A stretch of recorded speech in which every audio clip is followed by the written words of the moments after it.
Hey everyone, Rascal here. And Mama, welcome to our podcast. Today we finally made it to season 17 of Pokemon, which is called XY. Yes, and in this season, Ash is now in the Kalos region, where new Pokemon are discovered, and he meets his new friends Clement and his sister Bonnie, not Ash's, but Clement's, and Serena, who turns out to already know Ash. Yeah. And is Sylveon 14's favorite Pokegirl. Yes. And before we start, be sure to like, subscribe, and click the notification bell if you want future podcasts and multiple videos. Yes, and thank you for your support and listening. Don't forget to like, sub, and ring the bell. Follow us on Twitter, Pinterest, and Instagram under Paws On Animation. And always feel free to share our videos. Yes. We appreciate you. So, yes, we finally made it to the XY and XYZ series.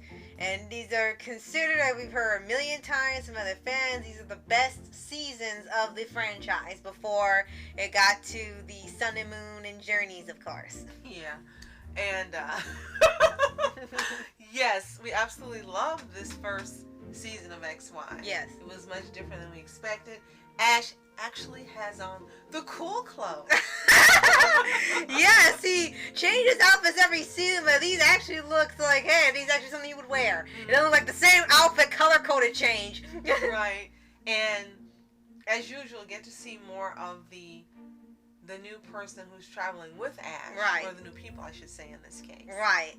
And now we already had like a sibling duo back when they had May and Max. Mm-hmm. But this time they just kind of switched out, had an older brother and younger sister. And of course, like you said, we have the new Pokegirl in here, Serena. So that's pretty much the new group this time, along with whatever Pokemon they catch or befriend. We still miss Brock. We were hoping at some point he would come back. Yeah. Even if it was without Missy. Yes. Misty, I'm sorry. But we miss Brock. Yes, of course. And there's a thing that's happening with Journeys where all the old friends and Pokegirls are coming back for an episode or two. So hopefully we'll see him in the newer series. Yes. And there's a kinder, gentler, weirder Team Rocket in this version as well. Yeah, it feels weird because they're no longer the vile villains that they were in Black and White. Thank goodness. And we had said they felt a bit odd in the final season where they didn't have to be total villains, but they didn't have to be their goofy selves either. So they sort of in this weird limbo where they were just normal characters taking their weird stuff seriously, and that was very odd. Well, in here they're back to being goofy and crazy, but you can still tell it's a little bit off still, just a little bit, but they're still back to chasing Ash and trying to get Pikachu and saying garbage to each other. That's just one-lining gold. So they are back to that, but you can tell the newest thing they got is that they have these little contraptions to trap Pokemon just by throwing something, so it'll be easier instead of building something for 6 days straight.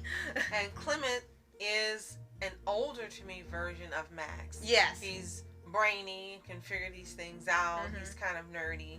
His sister Bonnie is really friendly. Mm-hmm. And the opposite of Brock, where Brock was always hitting on women, she's trying to get a woman for her brother. Yeah. And every time he's like, I told you to stop! So that was actually pretty different to see. And he's not wearing the cool clothes. No. And his running gag is that he has, his backpack has infinite amount of storage space for inventions and food and everything. And every episode he invents something that's supposed to help the Pokemon or help Ash or something. And at first it turns out really well, and then it catches fire, catches lightning, and explodes on them. And it's like, well, I think you need more practice before you start giving things to them to use. It reminds me of Hatsume. Yes. MHA. Yes. And then you had Serena, who already knew Ash, and we had heard a lot about Serena, and this is the girl that a lot of people ship Ash with. It's either her or Misty. It was the first one. And for this one, she actually met Ash when he was younger than 10. Doesn't say what age, but when they were really little. And poor Ash doesn't remember. And she We don't has remember to either. try to get him to remember. And she remembers detail by detail. And it's like, uh-oh. Like, this is a bit, this is too detailed. You're like, okay, this is going to be a ship. I guess the first actual canonical shift Right. in Pokemon. Right, because they've always had in the show, like, each girl that Ash travels with, usually when they have other girls come in, they always assume that the girl likes Ash, or that's his girlfriend or something. It's like, no, it's not like that, and it's always a hint that every girl likes Ash in every season. It's like, how is he doing this at 10 years old, and he doesn't even realize every girl is interested in him that he travels with? And now you can see the growth in Ash. You can see him maturing. You can see he is getting more detailed in how he goes about during the Pokemon battle. Yes. You can see he's more conscientious. Yes. And he was always caring, but you just see the development, Yes. character development for him in the season. He's acting a little more like a mentor, like especially to Clement when he's starting to use Pokemon for the first time.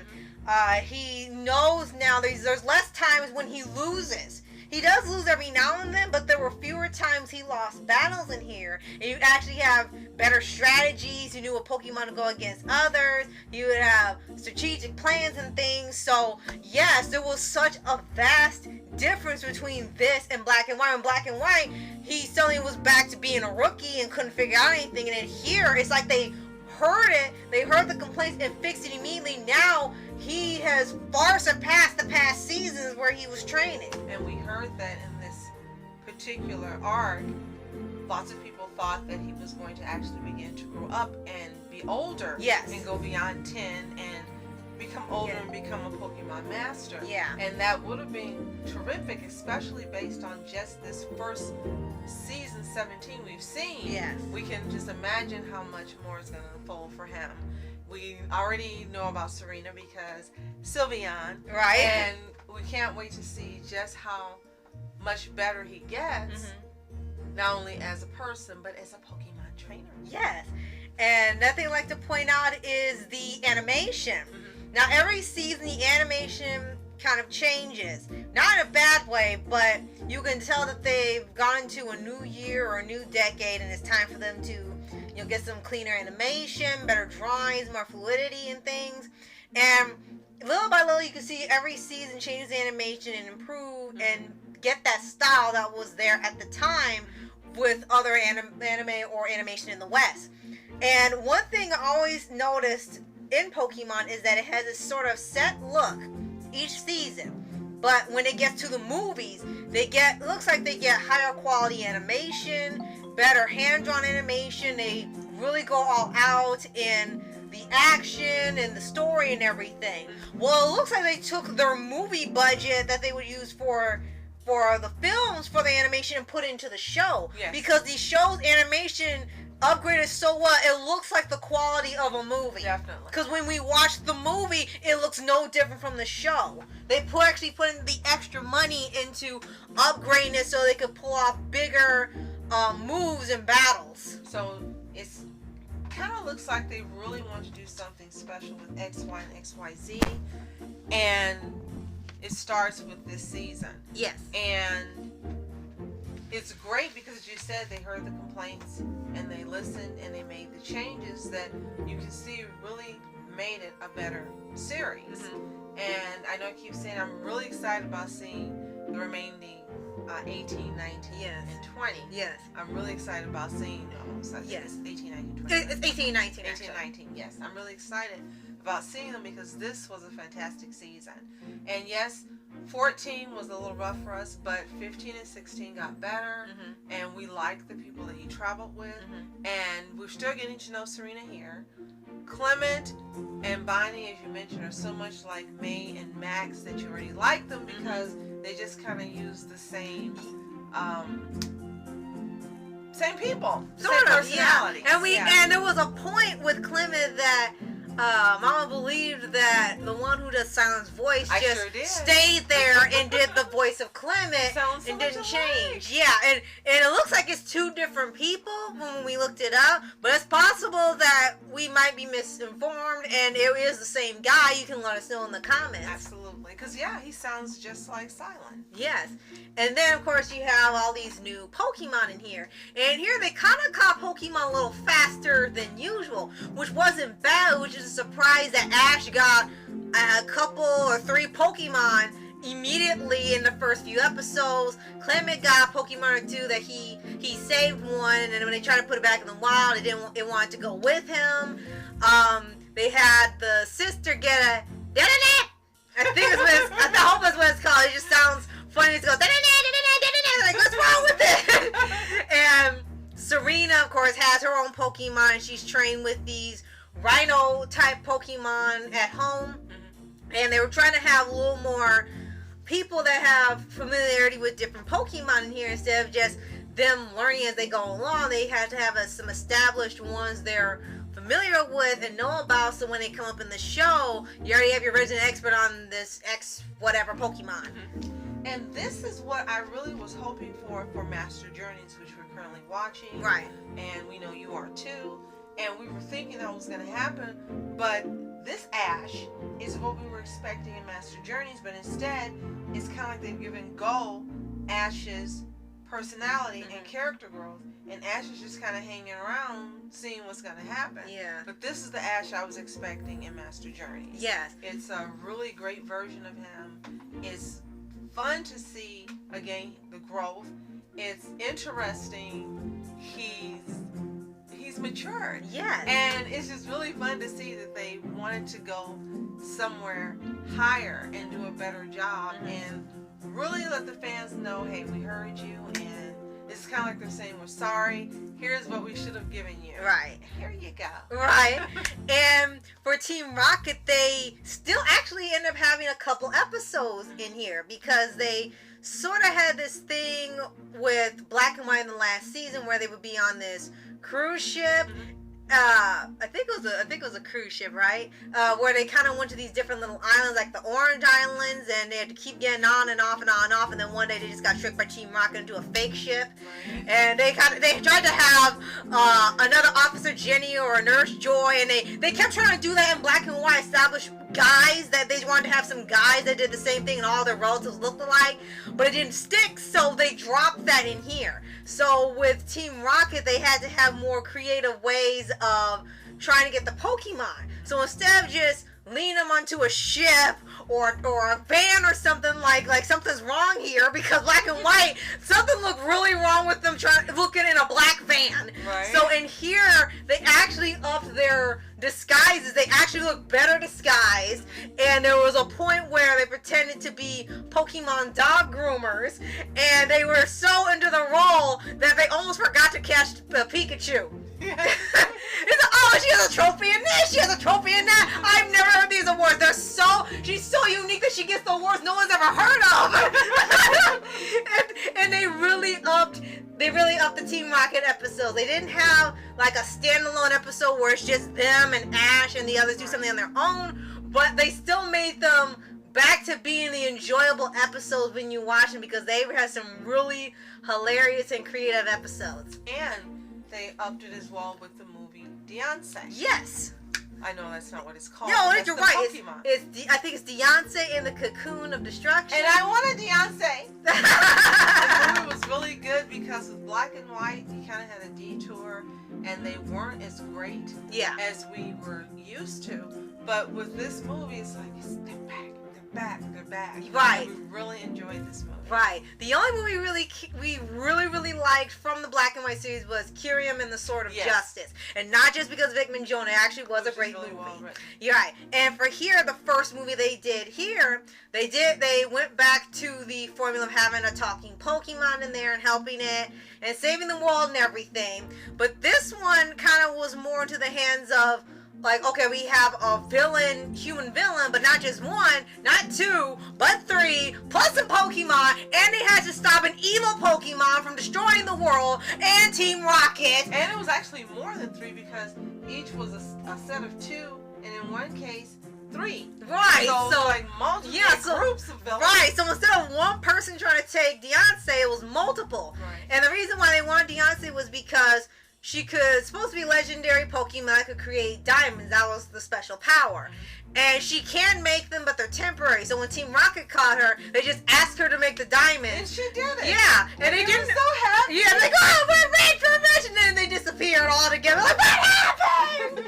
So when it gets towards the climax, it's supposed to be, once again, a Pokemon prophecy, like the 20th one. There's supposed to be, the Cocoon of Destruction is supposed to bring literal destruction everywhere. It would actually petrify people. And it got so bad that when Team Rocket saw it, they forgot about trying to catch Diance. And they said, what about the diamonds? Diamonds, Schweimers, I want to live! But they actually did get involved in the movie. They still didn't have a huge role. I don't think they'll have a huge role like they did in the second movie.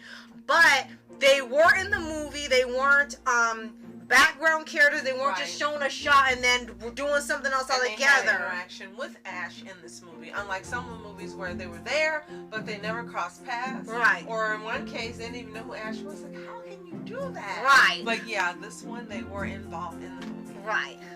So this was definitely an improvement over the last movie where it was so bad we almost forgot majority of the film and had to go and rewatch the film to recall what was happening in it. In here, it was much more straightforward, much more engaging. It was still a shorter movie, but there was enough going on to keep you engaged, and there was actually some good development for the one-shot villains. And some of them turned out not to be villains, and they actually did handle that much better this time. And I'm glad you mentioned that because I was going to say, in the last few movies, we'd had one hideous, villainous Pokemon scientist. That's what was happening. Yeah, it was the same type. This type. one, they didn't do the same trope. They mixed it up. Mm-hmm. So it definitely was more interesting. You had the ones who were hunters, but not like Hunter J. Right. And then you had the devious Pokemon scientists, of course, right. And then you had the ones who just wanted to catch her to get the diamonds, which was Team Rocket. Right. And so, yeah, they mixed it up and made it more interesting.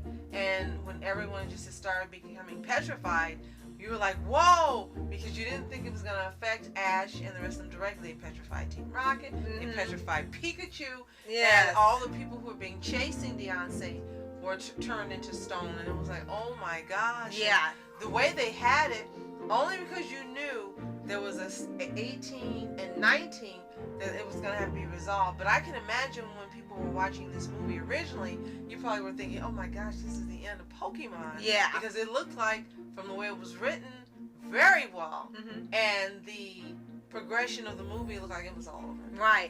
It almost, it pretty much reminded you of Pokemon 2000 when you panicked that you thought Team Rocket was gone for good and you were crying and stuff. It's like, there are 25 seasons. They can't be gone or else there'll be riots. Just know, for this future of Pokemon, I think the company has now learned after Black and White, do not mess with Team Rocket. Do not take them out. Don't make them evil. Don't try to add a fourth member to Team Rocket and make it cluttered. Because if you do or do anything to Team Rocket, the fandom will riot against you. So I think with this season, they really improved them so much. They're not back all the way to how they were prior to Black and White, but they fixed just about all the issues you had with Black and White with the beginning of XY. Definitely, and we're so looking forward to seeing season 18. So what are your thoughts on season 17 of Pokemon XY and or the movie? We'd love to hear them. Drop them below and let us know what you think. Yeah. And so sorry it took us a while to get here. We had a heck of a time trying to find this season, so we ended up watching the newer stuff while we waited. But we're glad we finally got to deliver this to you. Yes, and if you enjoyed this podcast, please like and share. We appreciate you so much. And if you haven't already, subscribe for updates and weekly videos on your favorite anime series, animated shows, and all things animation. And Pokemon. Yes, gotta catch 'em all. Yes. Gotta catch 'em all, Pokemon. So, thank you so much for watching. I'm Rascal Entertainment. And I'm Mom Entertainment. Have a toontastic day. Peace.